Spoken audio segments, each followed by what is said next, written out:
विद्यार्थी मित्रांनो, याच्या आधी आपण समीकरणाचा एक भाग बघितलेला बघा. प्रश्न पहिला करता की समीकरणाची उकल दिलेली असते आणि ती उकल समीकरणाची आहे की नाही हे आपण शोधायचं कसं, हे मागच्या आपण तासाला बघितलेलं आहे. आता पुढचा भाग आहे, आपल्याला हे समीकरण सोडवायचंय.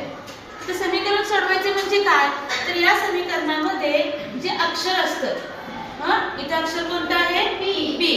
याला काय म्हणायचं, चल. आपल्या प्रकरणाचंच नाव आहे बघा, एक चल समीकरणे. इथं एकच चल आहे या समीकरणामध्ये, कोणतं आहे, पी. आता हे समीकरण सोडवायचं म्हणजे काय करायचं, तर या समीकरणामध्ये असणाऱ्या या पी ची किंमत आपल्याला काढायची किंवा उकल काढायची. कशी काढणार आपण, तर त्यासाठी काय करायचं बघा, तर हे जे समीकरण दिलेलं आहे या समीकरणामध्ये असलेले ही जी संख्या आहे याला म्हटलं तर स्थिर संख्या. त्यानंतर इथं पी च्या जवळ असलेली जी संख्या आहे तिला म्हटलं जातं सहगुणक. त्याला काय म्हणायचं, सहगुणक. मग ही स्थिर संख्या आणि हा सहगुणक आपल्याला काय करायचं आहे, समीकरणाच्या या उजव्या बाजूला काय करायचंय, न्यायचंय आणि समीकरण सोडवायचंय.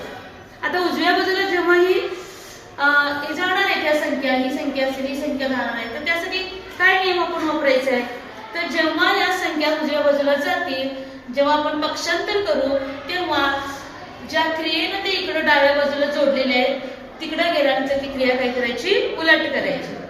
उदाहरणार्थ पहिल्यांदा नेहमी आपल्याला काय करायचंय, स्थिर संख्या इकडे न्यायची. नेहमी पहिल्यांदा कोणती नेणार, स्थिर संख्या. मग स्थिर संख्या कोणती आहे, 2. 2 इकडे नेताना इथं 2 हे वजा क्रियेनं जोडलेले आहे, तिकडे जाताना ते काय होईल, अधिक होईल. म्हणजेच काय होईल, इथं 17p बरोबर 49 अधिक 2. मग ही क्रिया करून घ्यायची. 17p बरोबर 49 अधिक 2 किती, 51 बरोबर. आता ही संख्या आपल्याला या बाजूला न्यायची. तर या संख्येला आपण काय म्हणतो, सहगुणक. म्हणजे तो गुणलेला आहे, इथं गुणाकार आहे. म्हणजे आता इकडे जाताना तो काय होणार आहे, भागिले होणार आहे. म्हणजे p बरोबर काय होईल, 51 भागिले 17 बरोबर. आता हा भाग कसा करायचा तुम्हाला सांगितलेलं आहे, यासाठी आपल्याला पाढेपाठ पाहिजे. 17 एके 17, 17 त्रिक 51. म्हणजे इथं p ची किंमत किती आली बघा, p बरोबर 3. म्हणजे आपण p ची इथे काय काढली, किंमत काढली. याला म्हणायचंय समीकरण सोडवणे. आणखीन एक उदाहरण बघूया आपण. आता बघा इथं समीकरणाच्या या डाव्या बाजूलाच p होती. आता त्या दुसऱ्या समीकरणामध्ये इथं आपल्याला बघा इथं x आहे आणि उजव्या बाजूला सुद्धा इथं x आहे. म्हणजे इथं चल आलेला आहे, xच आहे, एकच चल आहे, पण ते दोन्ही बाजूला आलेलं आहे. मग असं उदाहरण सोडवताना काय करायचं, तर जी चल पद आहे ती चल पद एका बाजूला घ्यायची आणि संख्या स्थिर संख्या ज्या आहेत ते एका बाजूला घ्यायचं. म्हणजे हे x 2x जे उजव्या बाजूला आहे ते तुम्ही इकडे घेऊ शकता किंवा 3x तुम्ही तिकडे घेऊ शकता. बऱ्याच वेळेला आपण काय करतो बघा, या बाजूला घेतो. म्हणजे हे जे चल पद आहे ते या बाजूला घेणे. पहिली काय करायचंय, चल पद एका बाजूला करायचे. म्हणजे काय होईल बघा, 3x वजा 2x. आता इथं 2x जे आहे तिथं काय आहे, धन आहे, अधिक आहे, तिकडे आल्यावर काय होतील, वजा. आता इथं बरोबर चिन्ह. आता हे अधिक 12 आपल्याला त्याच वेळेला काय करायचंय, या बाजूला घ्यायचे. काय सांगितलं मी, पहिली स्टेप काय करायचे, चल पद एकत्र करायची आणि स्थिर संख्या एकत्र करायची. मग अधिक 12 इकडे गेल्यावर काय होतील, काय होतील, वजा 12. म्हणजे इथं ऋण 4 आहेत तसे आणि अधिक 12 इकडे गेल्यावर काय झाले, वजा 12. आता ही क्रिया करा, 3x मधून 2x गेले, किती उरले, 1x. म्हणजे आपण काय लिहितो, x बरोबर इथं ऋण 4 आणि ऋण 12 काय येईल उत्तर, काय ऋण 16. नुसतं 16 येईल का, नाही, तर काय येणार आहे, ऋण 16. समान चिन्ह असेल तर आपण काय करतो, बेरीज करून ते चिन्ह उत्तराला देतो. म्हणजे x ची किंमत किती आली बघा, ऋण 16 बरोबर. अशा पद्धतीनं दोन्ही बाजूला चल पद असेल तर आपण काय करणार आहोत, चल पद एका बाजूला घेणार, स्थिर संख्या एका बाजूला घेणार. घेत असताना पक्षांतर करत असताना त्यांची चिन्ह आपण काय करणार आहोत, उलट करणार आहोत. आणि मग आपण जसं हे सोडवलं त्या पद्धतीनं ते उदाहरण सोडवत जायचं आहे. समजले का? Very good. हा, आता इकडे लक्ष द्या. हे उदाहरण बघा, थोडंसं यामध्ये बदल केलेले आहे. मगाच्या उदाहरणामध्ये कंस नव्हता बघा, आता या उदाहरणामध्ये कंस आलाय. फक्त मी कंस सोडवायचं कसं तुम्हाला सांगणार आहे, कारण हे तुम्हाला झालेलं आहे. तरी सुद्धा पुन्हा एकदा सांगते बघा. कंस कसं सोडवणार? कंसाच्या बाहेर जे 5 आहेत त्या 5 न त्या दोन्ही पदाला काय करायचं? गुणायचं. म्हणजेच काय होईल? इथे काय नाही म्हणजे 1 आहे. 5 एके 5, x आहे असा, वजा 5 त्रिक 15 बरोबर 3x अधिक 2. मगासारखं सुधारण आलं का? हा, या बाजूला चलपद, या बाजूला पण चलपद, स्थिर संख्या स्थिर संख्या. तुम्ही काय करणार? चलपद एकत्र, स्थिर संख्या एकत्र करून मगाच्या उदाहरणासारखं काय करायचंय? सोडवायचंय. बरोबर? सगळं मी सोडवून देणार नाही. आता पुढचं उदाहरण. तर या उदाहरणामध्ये काय आहे बघा, या बाजूला चलपद आहे, स्थिर संख्या आहे, इकडे स्थिर संख्या कशी आहे बघा? अपूर्णांकात आहे. अपूर्णांकात आली म्हणून काय लगेच घ्यायचं नाही. आपली पद्धतच आपण वापरायची आहे. काय पद्धत वापरणार? तर ही स्थिर संख्या पहिल्यांदा या बाजूला येईल, म्हणजे इथं ऋण 5 आहे, तिकडे आल्यावर काय होतील? अधिक 5. म्हणजेच 13x बरोबर 3/2 अधिक 5. आता हा अपूर्णांक आहे आणि हा पूर्णांक आहे. यांची बेरीज कशी करायची आपण शिकलेलो आहोत. तरी सुद्धा लक्ष इकडे द्या. 13x बरोबर इथं काय नाही म्हणजे छेद काय आहे? 1 आहे. आणि याचा छेद किती आहे? 2. छेद समान नाही म्हणजे आपण इथं काय करणार आहोत? तिरकस गुणाकार, तिरका तिरका आणि आडवा, म्हणजे इथं काय होईल? 3 एके 3 अधिक 2 पंचे 10. छेदस्थानी काय आहे? 2 एके 2. आता यांची बेरीज करा. 3 अधिक 10 किती झाले? 13. 13/2. 13x बरोबर किती आलं? 13/2. आता सोडवायचं कसं आपल्याला? ही स्थिर संख्या तिकडे न्यायची. मग स्थिर संख्या इथे काय आहे? गुणिले. तिकडे गेल्यावर काय होईल? भागिले. म्हणजेच काय होईल?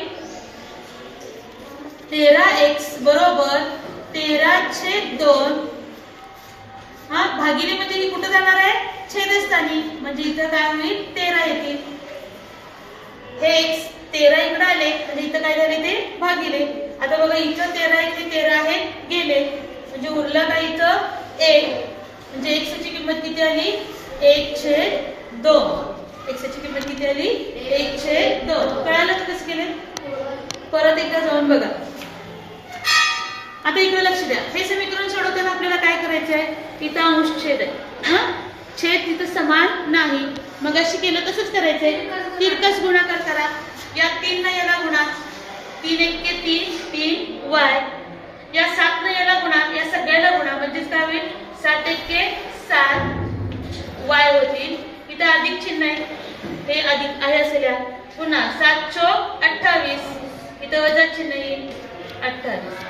पुन्हा छेदस्थानी इथे काय दिले? 7 त्रिक 21 बरोबर 2. समजते? आता 21 28 3 7 यापैकी पहिल्यांदा काय करायचं आपल्याला? 21 त्या बाजूला न्यायचं. इथं काय आहे? ते भागिले. तिकडे गेल्यावर काय होतील? गुणिले. म्हणजेच काय होईल? 3y अधिक 7y वजा 28 बरोबर 2 गुणिले 21. 3y अधिक 7y. बघा इथं सजातीय पद आहे, यांची काय करूया आपण? बेरीज. बेरीज आहे ना मध्ये, त्यांची बेरीज करूया. किती येईल बघा? 10y वजा 28 बरोबर 21 दोन्ही 42. आता हे समीकरण आपल्याला पहिल्या समीकरणासारखं मिळालं आहे का? एका बाजूला चलपद स्थिर संख्या आणि इकडं स्थिर संख्या. इथून पुढे कसं सोडवायचं तुम्हाला माहित आहे ना? तुम्ही सोडवणार ना? आवाज काय येत नाही? पुढचं उदाहरण बघूया बघा. पुढचं उदाहरण आहे x वजा 9 छेद x वजा 5 बरोबर 5/7. हे समीकरण सोडवायचं. तर यामध्ये काय करायचं बघा, इथं बरोबर चिन्ह आहे. आधी उदाहरण आपलं सोपं रूप देऊन घ्यायचं. त्याला काय करणार? इथं बरोबर चिन्ह असेल तर तिरकस गुणाकार करायचा. 7 न याला गुणा आणि 5 न याला गुणा, या दोघांचा गुणाकार आणि त्या दोघांचा गुणाकार. हा, गुणूया. इथे काय होईल 7 एके 7 7 एक्स वजा सांगा तुम्ही सांगा 7 9 येते की नाही 63 बरोबर बरोबर मधलं चिन्ह आहे असं घेऊया 5 ने गुणूया काय होईल सांगा 5 ने 5x बरोबर पुढं वजा 25 25 समजलं आता उदाहरण कसं मिळालं बघा आपलं 2 नंबरचं उदाहरण होतं हा दोन्ही बाजूला चलपद कसं करायचंय पुढं चलपद एकत्र घ्या स्थिर संख्या एकत्र घ्या आणि पुढं ते तुम्ही सोडवा हा लक्षात आलंय हा लक्ष इकडे द्या आता पुढचं उदाहरण थोडंसं वेगळं आहे बघा इथं y वजा 4 छेद 3 अधिक 3y बरोबर 4 आपण नेहमीसारखंच करायचंय पहिल्यांदा हे पद आपण तिकडे घेऊया हा म्हणजेच काय होईल बघा y वजा 4 छेद 3 इथं अधिक 3y तिकडे जातील काय होतील वजा होतील 4 वजा 3y बरोबर आता पुढं आता इथं अंश आणि छेद आहे इथं छेद काय नाही आहे म्हणजे आपण काय घेणार 1 छेद काय नाही आहे कारण इथं मध्ये बरोबर चिन्ह आहे आता आपण यांचं काय करणार पुन्हा मगासारखा तिरकस गुणाकार करून सोपं समीकरण तयार करणार आणि मग सोडवणार मग इथं 1 ने याला गुणलं की काय होणार आहे असंच राहील y वजा 4 कारण 1 ने गुणलं की फरक पडत नाही 1 ने गुणलं आहे असं राहील आता 3 ने याला गुणा इथे काय होईल बघा 3 × 12 वजा 3 × 9 y मध्ये बरोबर चिन्ह आहे असं समजलंय आता इकडं पण चलपद आहे इकडं पण चलपद आहे चलपद पहिल्यांदा एकत्र करा स्थिर संख्या एकत्र करून घ्या आणि पुढचं उदाहरण तुम्ही सोडवायचं पुढचं उदाहरण असं बघितलं की आपल्याला थोडी भीती वाटते होय ना आता काहीतरी वेगळं आहे जमणार नाही असं वाटतं पण तसं काही नसतं नेहमीच्या पद्धतीनं एक स्टेप आपण करत जायचं आपल्याला सुटत जाते आपण पहिल्यांदा काय करतो बघा उदाहरणाकडे बघूनच घाबरतो उदाहरणाकडे बघून भ्यायचं नाहीये तर आपण काय करायचंय ते एक स्टेप सोडवत जायचंय आपल्या नेहमीच्या पद्धतीनं समीकरण सोडवताना आपण काय करणार आहोत मग अशी बघितलं आपण इथं बरोबर चिन्ह इथं अंशस्थानी हा सगळा भाग आहे आणि छेदस्थानी काय आहे 4 पहिल्यांदा आपण काय करूया 4 त्या बाजूला घ्यायचे म्हणजेच काय होईल इथं भागिले तिकडे गेल्यावर काय होतील गुणिले इथं काय राहील बघा b अधिक आता इथं कंसाच्या बाहेर अधिक चिन्ह आहे त्यामुळं इथली चिन्ह कुठलीही बदलणार नाही काय होईल b अधिक 1 कंस काढून टाकायचे आपल्याला आणि त्याच वेळेला हे भागिले 4 आहे तिकडे गेल्यावर काय होतील गुणिले म्हणजेच 21 गुणिले 4 हा आता इथे बघा b हा b ही सरूप पद आहे आणि यांची काय करायची आहे इथं बघा बेरीज सगळीकडे बेरीजच आहे किती वेळा आलं b 1 2 3 म्हणजे काय होईल 3b पुन्हा इथं अधिक 1 आहे इथं अधिक 2 आहे काय होईल सांगा अधिक 3 बरोबर गुणाकार सांगा किती येईल गुणाकार 84 बरोबर आलं का समीकरण पहिलं समीकरण आलं आपलं पहिल्यासारखं झालं का म्हणजे पुढे सोडवू शकता ना तुम्ही नक्की उद्या सगळ्यांनी सोडून आणायचं